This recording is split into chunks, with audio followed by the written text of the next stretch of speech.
Queridos, abra a palavra do Senhor em 2 Timóteo, que é o texto da nossa... A gente está dando continuidade à lição que a gente começou semana passada, certo? 2 Timóteo, que é um dos primeiros capítulos, né, da Constituição, da Confissão de Fé de Westminster, é baseado na palavra do Senhor. E baseado na palavra do Senhor, todos os outros temas sobre a providência de Deus, sobre os mandamentos do Senhor, tudo é baseado nas Escrituras Sagradas. Por isso é importante nós lermos juntos novamente. Esse texto tem que estar decor, você tem que saber decor esse texto, que toda a Escritura é inspirada por Deus. Você sabe João 3,16, não sabe? João 3,16 você sabe. É o teste que eu faço para quando o rapaz vem aqui. Tem uns rapazes que vêm aqui para namorar as meninas da igreja. As meninas da nossa igreja são as mais lindas de qualquer outra igreja, pode prestar atenção. Aí vem uns meninos feios aqui para namorar elas. Aí ela até começa a namorar, eu pergunto: você sabe João 3,16, rapaz? Ó, semana que vem, se você não souber João 3,16 de cor, você não vai namorar essa menina. Eles aprendem rapidinho. Incrível. Incrível. Pais, faz esse teste. Vai querer namorar sua filha, sabe João 3,16? O que diz em João 3,16? Vamos todos juntos? Porque Deus amou o mundo, que deu o seu Filho. Galeria.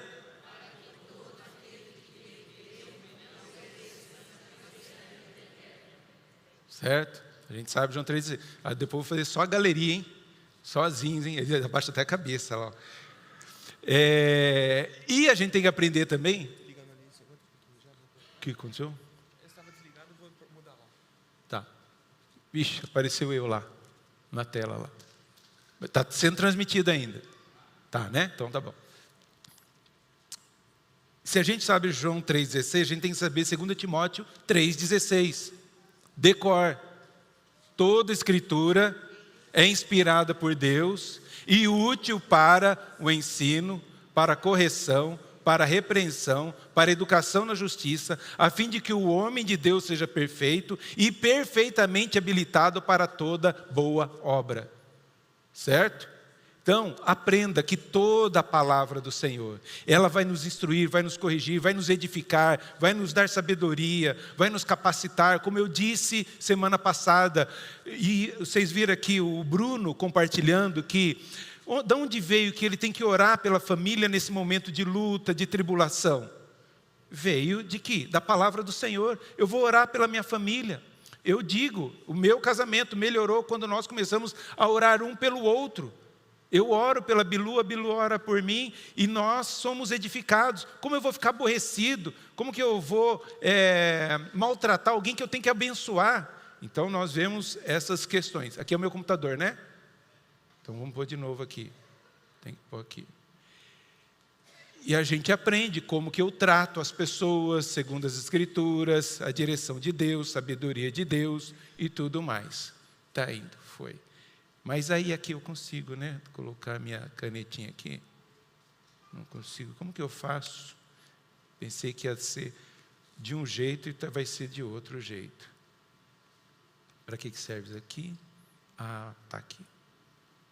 Então vamos tentar depois. Vocês entenderam? Então, se a palavra estiver arraigada no nosso coração e a nossa teologia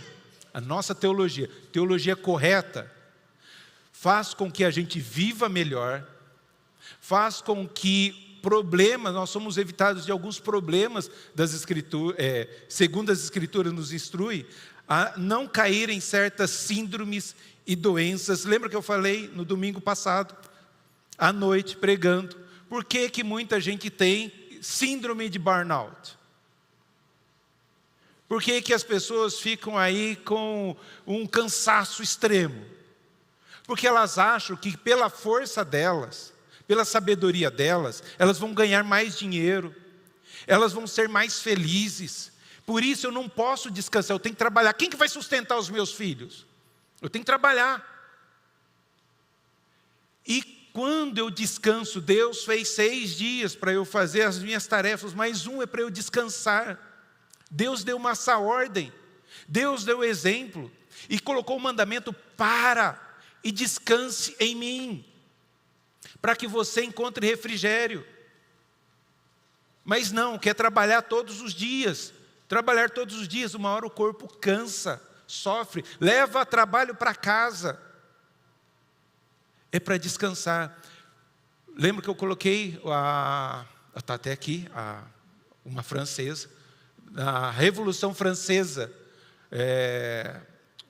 como que chama lá? O Napoleão pediu para o matemático fazer um calendário novo, para tirar tudo aquilo que for cristão.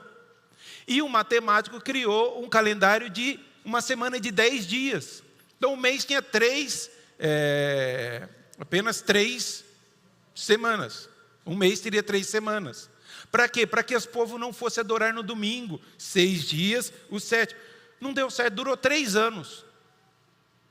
O próprio Napoleão falou, não, vamos voltar esse negócio aí. Porque Deus fez as coisas certas, o homem tenta roubar isso. Lembra quando você era criança? Tá? A minha classe aqui é de pessoas mais velhas, né? Eu lembro quando criança. Supermercado não abria de domingo. Açougue não abria de domingo. Nada abria no domingo, por quê? Porque era dia de ir na missa. Era dia de ir no culto. Não se abria. E se abrisse, o pastor ia repreender. Ah, pastor, se eu não abrir o meu comércio, eu vou falir. Vai morrer de fome? Não vai morrer de fome. Agora, pastor, aí tem o trabalho e tudo mais. Tá bom, mas saiba que o seu funcionário tem que ter o dia de descanso, não tem? Agora quer dar 3 dias de descanso, isso? Quanto que é 6 por não sei o quê? 6 por 1. Não quer acabar com 6 por 1. Agora quer 4 por 3. Não sei como que é aí. A gente tem que descansar, mas também não é descansar tanto. Eu quero ficar... Como que ficam os adventistas?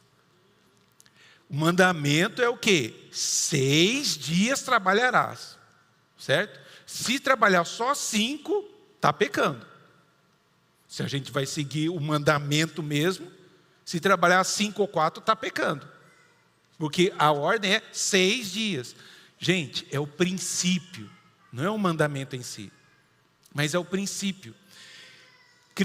Missionário e mundo islâmico, eles não cultuam a Deus no domingo. Se eles estão num país islâmico, no domingo o muçulmano está trabalhando. Que dia que eu paro para que o muçulmano possa ir lá na minha igreja? Na sexta-feira. O 7º dia, num país muçulmano, é a sexta-feira. Muçulmano para na sexta, judeu no sábado e cristão no domingo. Mas para nós cristãos não é o mandamento em si, mas o princípio de eu guardar para o Senhor. Estou falando tudo isso porque a palavra que nos norteia. Se eu obedeço esse mandamento, eu vou ter paz no meu coração. Eu vou ter descanso. Eu vou ter um dia para descansar. Como eu falei, eu não descanso no domingo, é uma correria aqui. Né? Às vezes, pastor, vou lá no hospital fazer uma visita, tenho que fazer, vou atender uma pessoa quando termina aqui, entende? É uma correria, sexta, sábado, domingo, as preparações, tudo. Segunda-feira não dá para descansar, a maioria dos pastores descansam na segunda, só que a igreja desse tamanho, as demandas ali na porta, pastor, o senhor podia me atender amanhã? Estou passando uma situação muito difícil, são coisas urgentes que não dá para esperar para a terça, tem que fazer na segunda. Então aprendi a descansar na terça. Resolvo todas as questões na segunda, que papel tem que assinar e tudo mais, tem questões burocráticas. Na terça-feira eu descanso, vou tomar um cafezinho com a Bilu à tarde. E aí tem uns irmãos ainda, né? Eu vou lá na hípica caminhar. Ei, pastor, folgado, hein, pastor? Cadê? A menina falou, né? Gostava de jogar tênis. Puxa, jogar tênis. Ô, pastor, folgado, hein? Terça-feira, 9 horas da manhã, jogando. Pra você ver, né, irmão? Dureza. O pastor não pode passear. Deixa o pastor passear, gente. Curte lá, não fica com inveja. Eu parei de postar coisas porque... Ei, pastor, está ganhando, hein?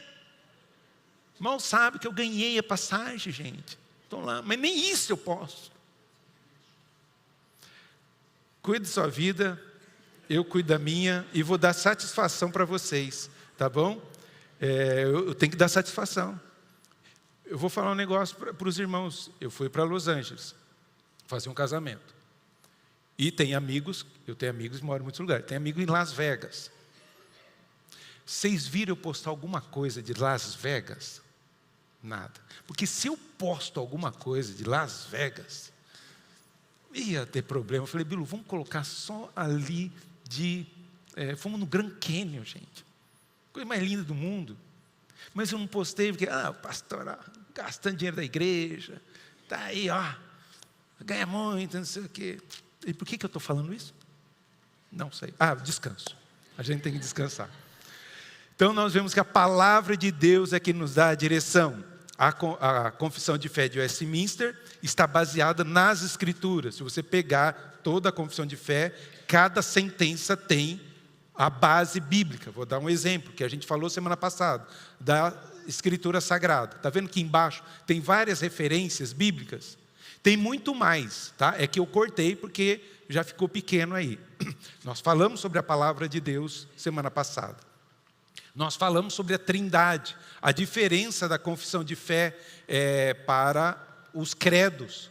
Os credos eram algo sucinto. Agora a igreja tem uma necessidade para algo mais elaborado. E ela não vai tratar tanto mais sobre, aqui, né, só sobre Jesus, mas vai falar sobre Deus, quem é Deus. Que Deus não é só onipotente, onipresente, onisciente. Deus é muito mais. Deus é longânimo, misericordioso. Ele fala na primeira parte. Deixa eu ver se eu consigo usar agora. Põe aqui, um marca-texto aqui. Nessa primeira parte aqui, apareceu lá. Estava muito fraquinho. Vamos pôr outra cor. Como que muda a cor aqui? Não sei como que muda a cor. Cor da tinta. Dá para ver? Dá. É que lá na TV está muito fraquinho. Tá? Então vamos voltar aqui. Então a gente vê, está vendo essas partes aqui? Ele é imenso, eterno, onipotente, santíssimo. Tudo isso aqui tem a ver com os atributos incomunicáveis. Só Deus tem. Só Deus é absoluto. Só Deus é completamente livre. Ele faz o que quer sem dar satisfação às pessoas. Ele é incompreensível. Você compreende Deus? A gente só compreende o que Deus nos deu para revelar aqui. O que está nas Escrituras é que Ele nos deu a conhecer. Mas nós vamos passar a eternidade conhecendo a Deus. Esse Deus maravilhoso. E depois Ele vai falar sobre os atributos comunicáveis, que Deus tem e Ele reparte conosco. Nós fazemos coisas boas. Por que a gente faz coisas boas? Porque a gente tem a imagem de Deus, porque Deus é bom. Só que a nossa bondade é imperfeita. A bondade de Deus é perfeita. Deus é amor. Deus é amor. Ele reparte esse amor para conosco, que nós amamos. Só que o nosso amor é imperfeito. O amor de Deus é perfeito. Então, Ele tem atributos que só Ele tem e atributos que Ele compartilha conosco. Onde estão essas referências? Tudo aqui, E tem mais, tem muito mais. Cada sentença tem um versículo que ele vai colocando aqui. Vai falar sobre a Trindade. Fala pouco sobre a Trindade, porque está bem balizado. Lembra, no contexto ali da Inglaterra, de guerra civil, parlamento e a monarquia, todo esse conflito faz gerar uma igreja que ainda está impura, levanta os puritanos porque eles querem purificar a igreja da Inglaterra, a igreja anglicana, a igreja da Inglaterra, e por isso eles querem purificar essa igreja, e é uma perseguição, que nós não queremos ser tão radical, e por isso há esse conflito, e a Escócia entra, a Escócia presbiteriana, certo? Vem com o seu exército para batalhar contra a monarquia, e o parlamento ganha, o rei é morto. 3 anos fica vago o trono, mas depois voltam, desde que respeite a nossa liturgia aqui na Escócia, aqui na Irlanda, e aqueles calvinistas que estão também na Inglaterra. A anglicana muda algumas coisas, mas ainda continua com muitos requisitos, né, do catolicismo romano. Agora nós vamos entrar nos decretos de Deus. Isso daqui como a própria lição diz, e a própria confissão de fé diz que, se não for bem compreendido, causa muita confusão. Que são os decretos de Deus. Vamos ler aí, ó. Desde toda a eternidade, Deus, pelo seu muito sábio e santo conselho, de sua própria vontade, ordenou livre, inalteravelmente, tudo quanto acontece. Deus, na eternidade, fez, planejou, escreveu, pensou, tudo já que ia acontecer. Dia 14 de setembro, Deus já sabia que eu estaria aqui hoje dando aula para vocês. Deus já sabia isso. Mas como? Ele fala, pelo seu muito sábio e santo conselho, conselho de trindade reunida, a trindade junta ali, nesse conselho eterno, planejou todas as coisas. É muito louco isso, gente. É incompreensível isso para a nossa mente limitada. Mas eu tenho que saber que eu creio num Deus que não é limitado. E que Ele faz tudo segundo o seu sábio e santo conselho. Ainda que eu não compreenda as coisas. Porém, de modo, olha só essa parte aqui que é muito importante. Então Deus é soberano. Porém, Deus não é o autor do pecado e nem é violentada a vontade da criatura. Aqui a gente chama de soberania de Deus e responsabilidade humana.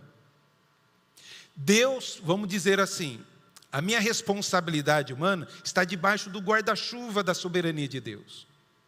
Mas quem faz as coisas sou eu. Quem peca sou eu. Ainda que, se Deus sabe todas as coisas, Deus saberia que eu ia pecar. Biblicamente, Deus sabia que Adão ia pecar? Sabia. Mas Deus não interferiu na vontade de Adão e de Eva. Eles pecaram porque eles quiseram. Pela vontade deles, mas Deus não interferiu. Mas mesmo assim Deus sabia que ia acontecer isso. Deus não foi pego de surpresa, como a gente sempre diz, né? Eva comeu do fruto, deu para Adão e Deus falou, ai meu eu do céu, o que vai ser agora? Ele não pode falar, ai meu Deus do céu, porque Ele é Deus. Então ele fala, ai meu eu do céu, já está no céu também. O que eu vou fazer agora? Tem que consertar alguma coisa? Não. Desde toda a eternidade, Deus, pelo seu muito sábio e santo conselho, da sua própria vontade, ordenou livre e inalteravelmente tudo quanto acontece. Os meus pais não planejaram para eu nascer. Já tinha 2. Mas eu nasci, dia 25 de fevereiro de 1970. Os meus pais não planejaram, mas Deus me planejou. Deus planejou. E com um propósito. Mas Deus não podia ter nascido num país de primeiro mundo? Eu não podia ter tido outros pais? Pais, adoro os meus pais, mas outros irmãos? Irmão é difícil, né? Irmão é dureza, é uma maravilha. Um outro cunhado, ainda bem que a Bilu não está aqui. A Bilu não está aqui, que ela teve que buscar a mãe dela não está bem, então vai trazer para cá para fazer um exame e tudo mais. Por isso ela não está aqui. Então tem que dar satisfação para os irmãos. Cadê a esposa do pastor? Mas Deus, por que Deus fez eu nascer lá na Vila Piloto, na barragem, ser registrado em Três Lagoas, para depois ser criado em Andradina? Em 1986 vim para Limeira. Em 1990 se converter. Por que eu não me converti antes, Deus? Se eu já era escolhido. E eu não tenho essa resposta para você. Então, de modo que nem Deus é o autor do pecado, quem peca sou eu, mas Ele sabia que eu ia pecar, nem violentada é a vontade da criatura. Porque a pessoa pode dizer, eu pequei porque Deus já sabia que ia pecar. Não, você pecou porque você quis pecar. Nem é tirada a liberdade ou contingência das coisas secundárias, antes estabelecidas. E nem assim, nem foi tirada a liberdade do que ia acontecer. A gente vai ver isso no segundo parágrafo aqui da confissão de fé.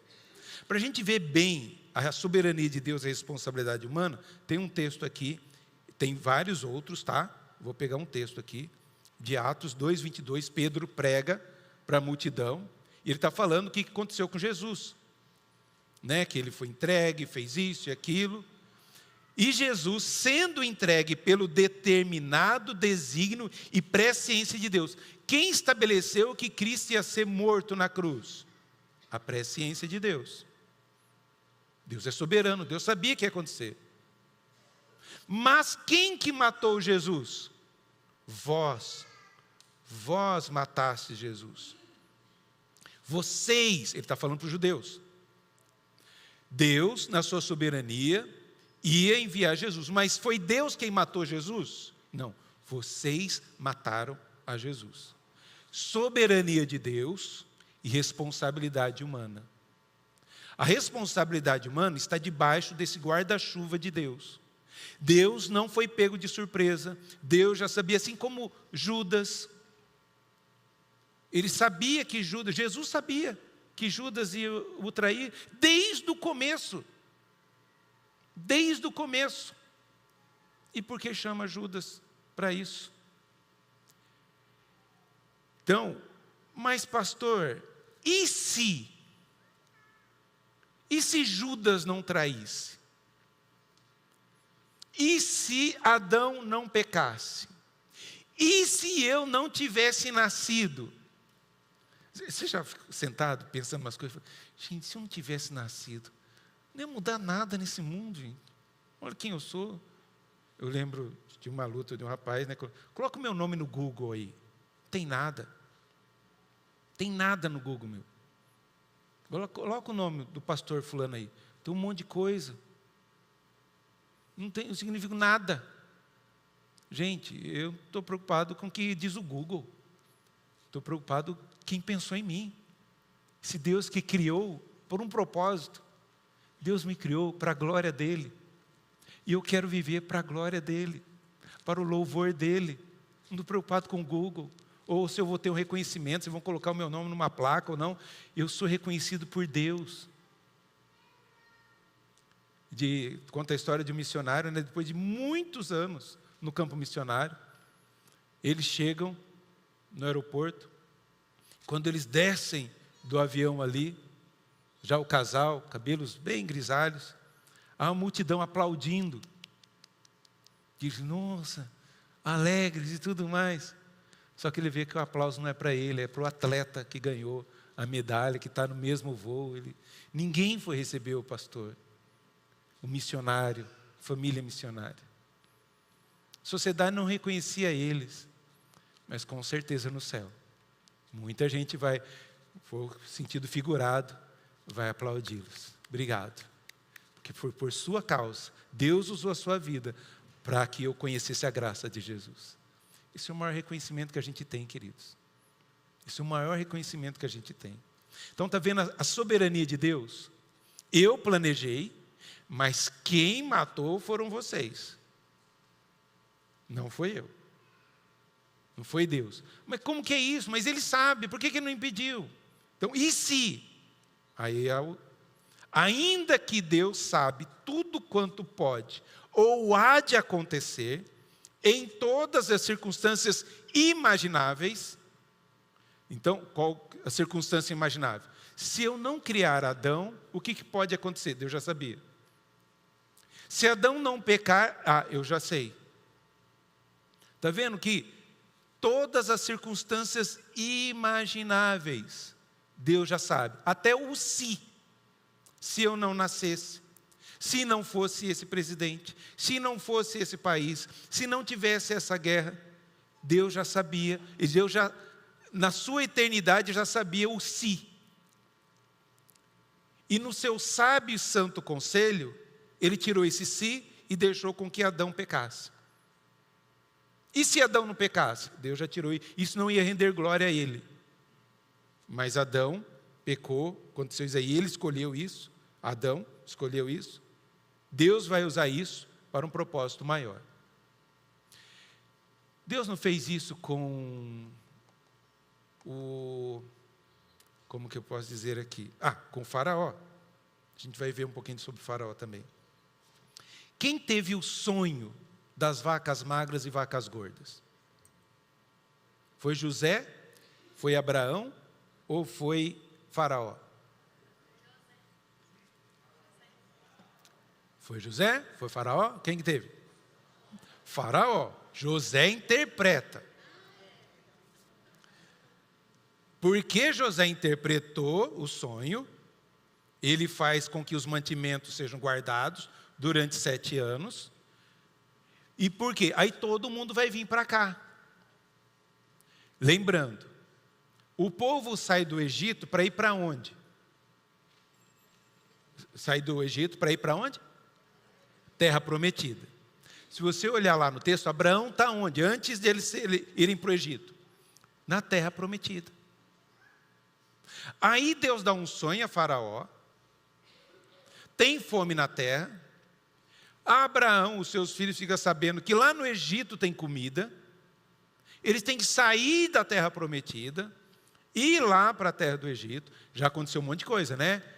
Venderam o irmão, falaram que mataram o irmão, ele foi preso, ele foi injustiçado, está no cárcere e tudo mais acontecendo. Aí revela o sonho para Faraó, ele ganha um cargo ali superior, tremendo e maravilhoso. E, lá no finalzinho, quando ele encontra os irmãos, ele fala: vocês com certeza intentaram o mal para comigo, mas Deus transformou esse mal em bem. É só uma pessoa que tem uma teologia muito boa, uma compreensão de Deus muito correta para dizer isso. Porque se fosse, Deus, para o Senhor me dar comida, eu tenho que ir preso.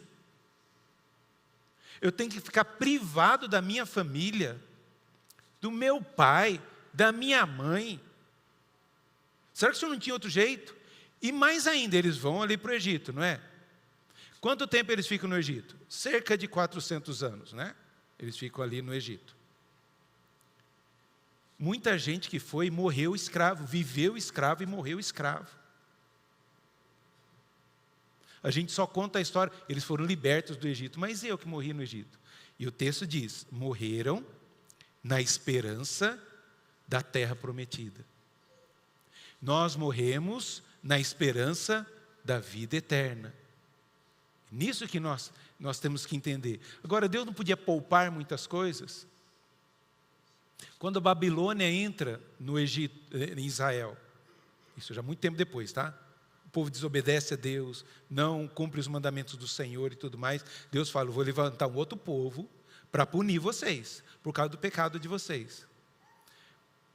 O exército da Babilônia entra em Jerusalém,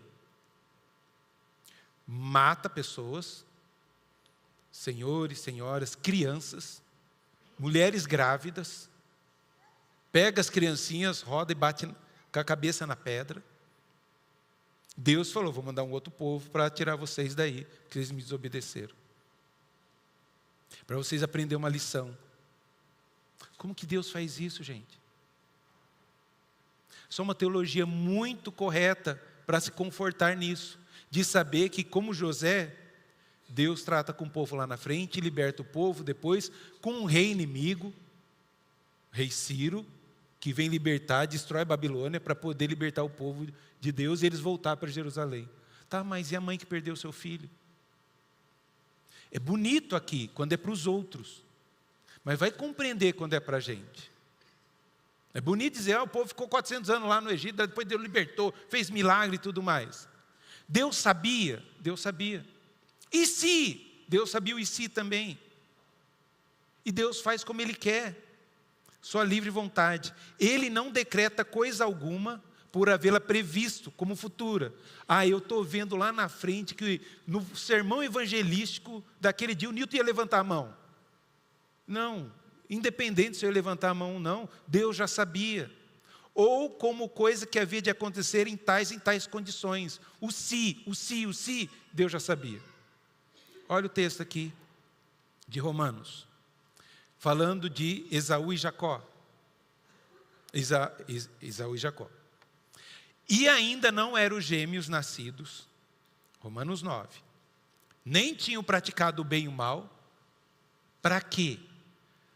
Para que o propósito de Deus quanto à eleição prevalecesse.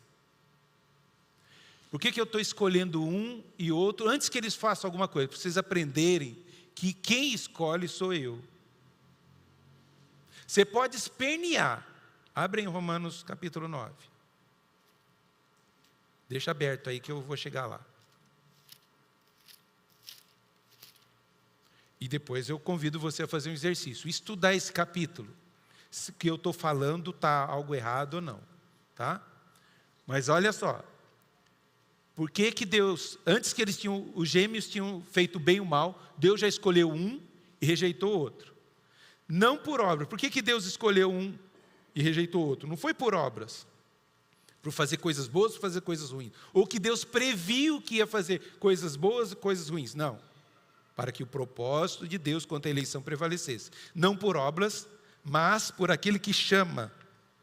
Já fora dito a ela, a Rebeca, o mais velho será servo do mais moço. Como está escrito, amei Jacó e aborreci de Esaú. Isso aqui, é isso que, interpretando o texto, eu quis escolher um e rejeitei outro. Não é isso que está escrito aqui? Na Bíblia aí, Romanos 9, versículo de número 13. É igual que está escrito aqui na tela? Mesma coisa, não é? Aí depois, no versículo 19, você está questionando. Eles estão questionando isso, meus irmãos, a igreja de Roma. Mas como que se dá isso? Deus está sendo injusto. Aí Paulo vai dizer, Romanos 9, 19. Tu, porém, me dirás, de que se queixa ele ainda? Pois quem jamais resistiu à sua vontade? Ninguém resiste à vontade de Deus. Versículo 20, vamos ler juntos? Dá para ler junto? 1, 2 e...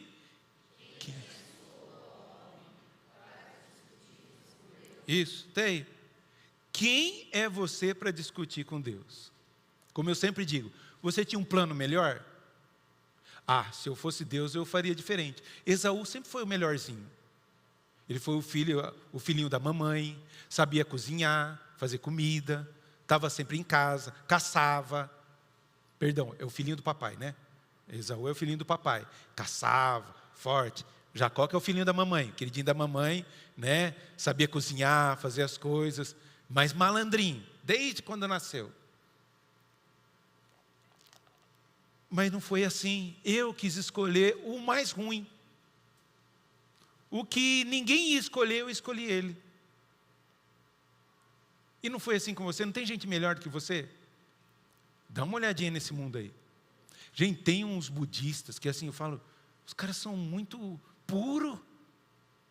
Muito melhor do que muita gente aí. Tem uns espíritas aí, gente, que dá baile muito cristão. Mas Deus escolheu você, apesar das suas imperfeições. Dá uma olhada, dá uma pensadinha na sua mente aí. Você não merece o céu. Já desejou morte de muita gente. A gente está vendo aí, né? O rapaz lá que morreu, ativista lá nos Estados Unidos, gente comemorando por isso. E quantas pessoas, se aparecer uma notícia de um presidente que faleceu no Brasil, vai ter gente soltando rojão. Não falei nada aqui. Vai ter gente, porque... E aí a gente é diferente desses que estão se alegrando com o cara lá? Eu falo, somos até piores, porque a gente não expõe, mas pensa. E Deus quis escolher você. Olha que Deus tremendo. Deus quis escolher Jacó e não Esaú. E continua. Porventura, pode o objeto perguntar a quem fez, por que me fizeste assim? Por que esse copo? Por que me fez assim, copo assim? Eu queria ser um copo menor. Eu queria ser uma jarra. Não, mas quem fez, fez assim e não perguntou. O objeto pode perguntar, não quero ser feito assim? Ele usa o exemplo do barro. E ele vai continuar, você lê o texto aí, né? Vamos lá. Versículo 21. Ou não tem o oleiro direito sobre a massa, para do mesmo barro fazer um vaso de honra e outro para desonra? Nós fomos feitos do barro. Deus não pode pegar o mesmo barro, do mesmo barro ele faz um vaso de honra e um vaso de desonra. O que é um vaso de honra? Vaso de honra é um que a gente coloca flor, coloca em cima da mesa, fica bonito, todo mundo admira. Não é isso? E vaso de desonra, pinico, vai excremento. Do mesmo barro, o oleiro faz um vaso bonito, de honra, e um vaso de desonra. E o pinico pergunta, por que me fez assim? Eu não quero ser pinico. O oleiro fez e pronto, acabou.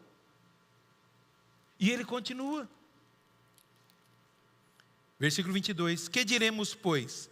Dando o exemplo do vaso de honra e desonra. Se Deus, querendo mostrar a sua ira e dar a conhecer o seu poder, suportou com muita paciência, longanimidade, vasos de ira, preparados para quê? Perdição. Deus suporta os ímpios.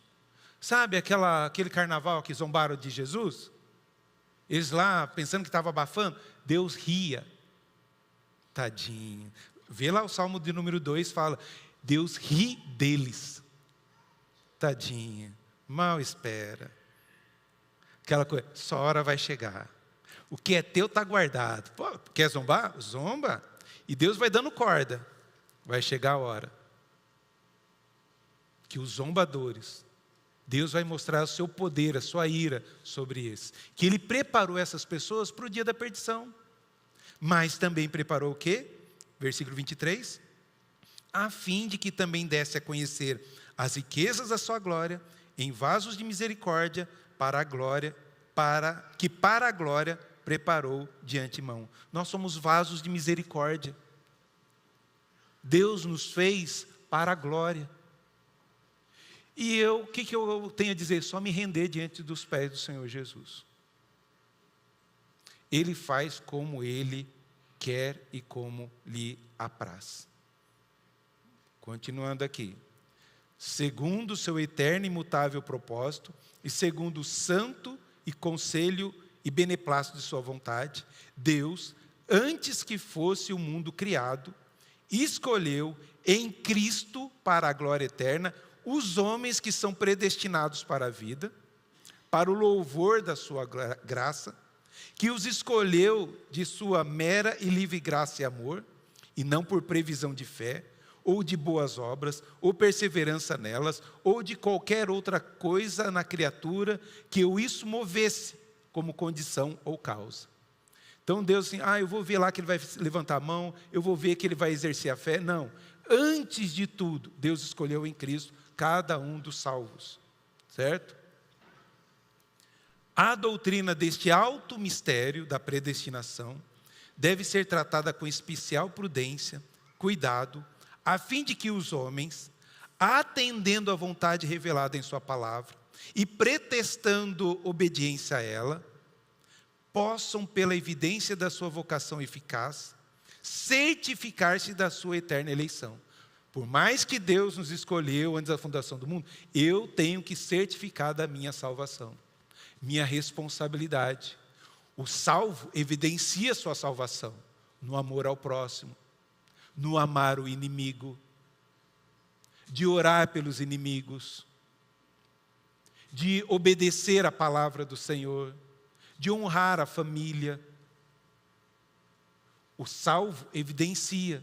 Ainda que eu chegue no meu quarto, feche a porta e bato no meu peito e digo, miserável homem do que sou, como o Senhor pode usar a minha vida, mesmo eu sendo pecador? Mas eu busco evidenciar o fruto do Espírito. Então, eu tenho que certificar da minha eterna salvação. Assim, a todos que sinceramente obedecem ao Evangelho, essa doutrina fornece motivo de louvor. Eu fui escolhido por Deus. Isso aqui tem que produzir louvor, glória, reverência, admiração de Deus, bem como de humildade, diligência e abundante consolação. tem que gerar em mim humildade. Senhor, eu confio na Tua graça, eu não compreendo, mas eu confio no Teu amor. E eu quero que o Senhor me traga consolação, mesmo no meio dessa tribulação. É isso que Deus nos chama e mostra de quem Ele é. Agora, tem coisas que eu não vou responder para você, eu não sei. É bonito a gente dizer, olha, quando eu falo em casamento, né? Eu falo em casamento. Antes que vocês nascessem, Deus já tinha planejado o encontro, o primeiro encontro de vocês. O primeiro beijo, o casamento. Olha que coisa linda, não é romântico demais? Deus na eternidade, né, pensando em mim, criou a Bilu. Tem uma música, não tem uma música assim? Fez a Via Láctea, fez o dinossauro, sem pensar em nada, fez a minha vida e te deu. Olha, Deus fez a minha vida. É do Djavan, não é cristã, tá? Não é, mas é uma música romântica, que já cantei para Bilu, já pensou, Deus, sem pensar em nada, mas estava pensando em tudo, há um erro teológico, tá? Fez a minha vida, entregou para você, olha que presente maravilhoso. Por isso, Bilu, todo dia você tem que agradecer a Deus, Senhor, muito obrigado pelo homem maravilhoso que o Senhor me deu. Certo? Ela não está aqui para defender, vocês discutem isso com ela, tá? Não é bonito isso? Agora vamos ver o reverso da moeda?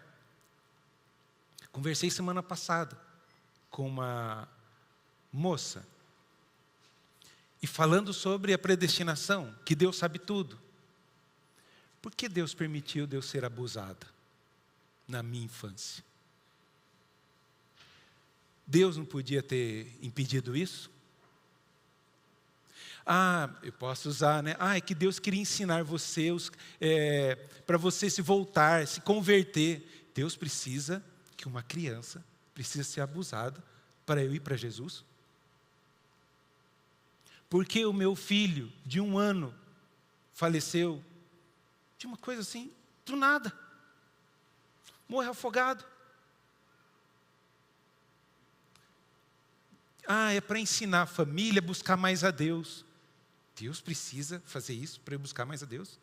Não console as pessoas assim. Quando são as coisas boas, é bonito a gente falar que Deus é soberano, que Deus planejou, que Deus criou. O nosso filhinho que já cresceu, olha, Deus fez você nascer e tudo mais, você está aqui, maravilhoso, tudo. Mas, e o estupro? E o abuso? O assassinato? O cara falando coisas boas, um outro lado dá um tiro. Quem que matou? Foi Deus? Foi uma pessoa. Quem que estuprou? Foi Deus? Não, a responsabilidade humana. Mas Deus já não sabia. Se Ele sabia, por que não fez? Aí, querido, eu não sei dizer. Só quem passa por isso pode conseguir consolo em meio a essas dores diante de Deus. Ou outros nem consolo recebem. Tem crises de depressão, lutas tremendas, e até dificuldade de adorar e servir a Deus. Outros até que abandonam a Deus.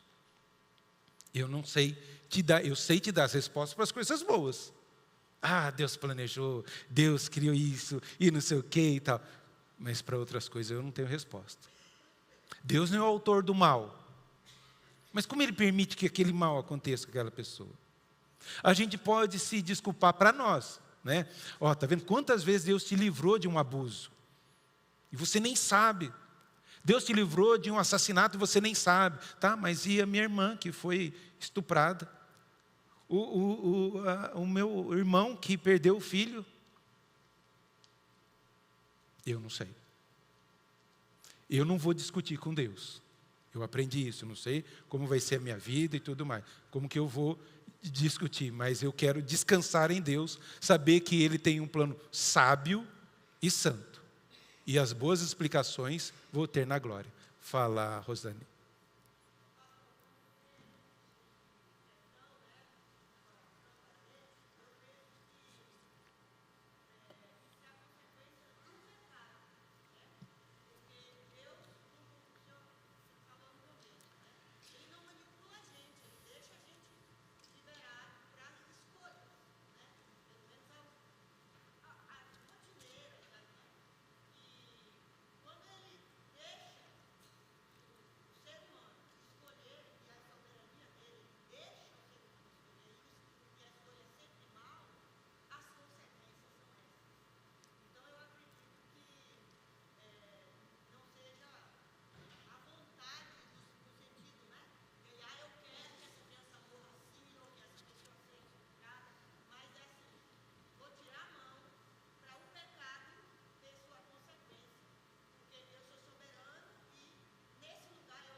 É como diz assim, Eclesiastes: todas as coisas sucedem igualmente a todos. Tanto ao que adora quanto ao que não adora, o que sacrifica e o que não sacrifica, o que é justo e o que é o ímpio. Tudo acontece. É só criança de ímpio que é abusada? Não. É só criança, só mulheres ímpias que são estupradas? Não. Há irmãs nossas que passaram por isso. É só crianças de pais ímpios que têm morte trágica? Não.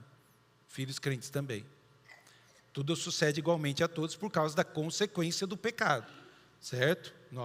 Deus fez tudo bom, mas por causa do pecado, todas as coisas más que acontecem é decorrência desse pecado, certo? Que nem depressão. Depressão, a pessoa está com depressão. Talvez não é um pecado, mas é consequência da nossa natureza pecaminosa.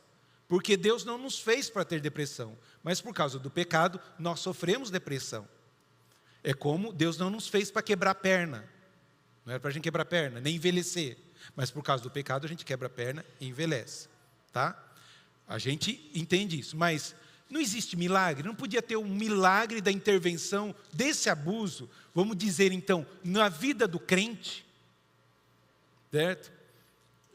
O questionamento que vai estar na cabeça de vocês, que está na minha, é: tá, mas mesmo assim é consequência do pecado, Deus não podia ter livrado?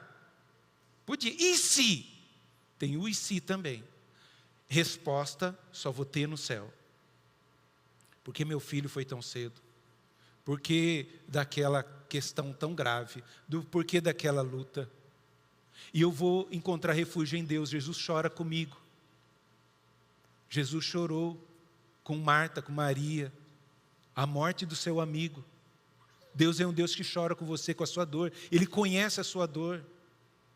Jesus fala: a minha alma está angustiada até a morte. Fica aqui comigo e ore comigo. Deus sabe a sua dor. Deus sabe a dor do estupro. Deus sabe a dor da depressão.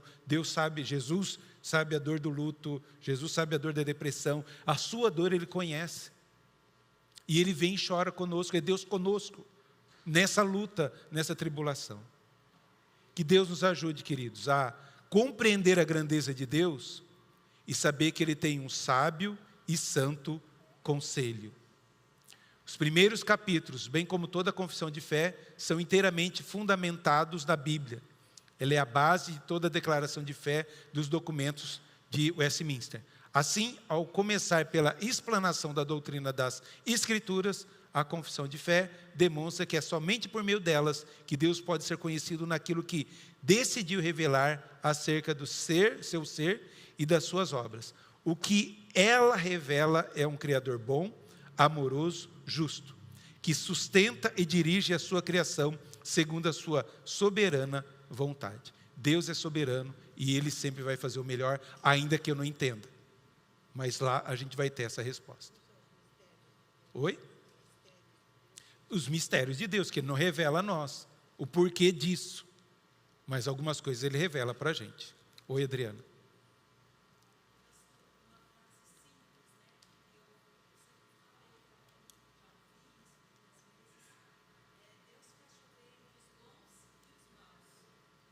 Isso. Deus faz chover sobre bons e maus.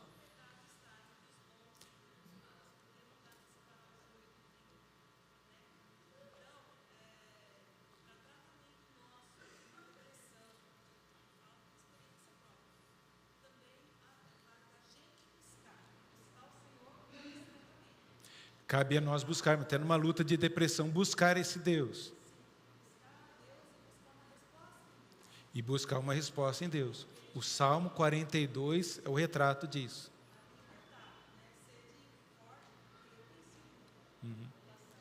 Mas muitas vezes, Adriana, a gente sozinho não consegue, a gente precisa de gente.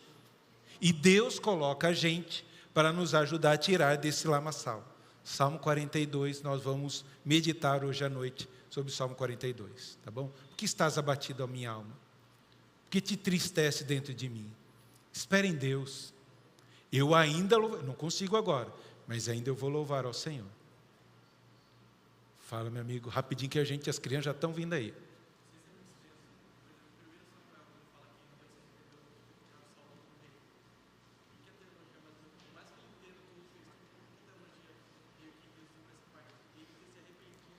É um termo, ele está falando, porque Deus se arrependeu de colocar Saul como rei. Ou lá em Gênesis, me arrependo de ter feito a criação. É um arrependo, não um arrependimento de eu tenho que voltar atrás, um arrependimento de tristeza. Eu me entristeço porque Saul foi como rei. Me entristeço onde chegou a humanidade, por consequências deles mesmos. Entende? É o antropomorfismo, uma forma humana para Deus. Certo? Deus não se arrepende. Mas para explicar a tristeza de Deus, a gente coloca o arrependimento. Certo? Mas a gente vai estudar mais sobre isso. Vamos colocar em pé e vamos orar? Qualquer dúvida, mais dúvidas, estude Romanos capítulo 9. Nós vamos ter aqui. Vamos orar? Senhor, nós te louvamos e te agradecemos por essa manhã, por tudo que já aconteceu aqui, que nós sejamos edificados e abençoados. Pedimos a bênção do Senhor, ó Pai, para esse dia, que em família ou aqueles sozinhos possam desfrutar da bênção e da presença do Senhor. Abençoe a nossa vida, abençoe o culto à noite, ó Pai. Cada pessoa que vai se achegar, que o Senhor fale a cada coração, transforme cada vida e saímos daqui consolados pela Tua Palavra. Oramos em nome de Jesus, o nosso Salvador. Amém. Estamos encerrados. Deus abençoe. Tudo de bom.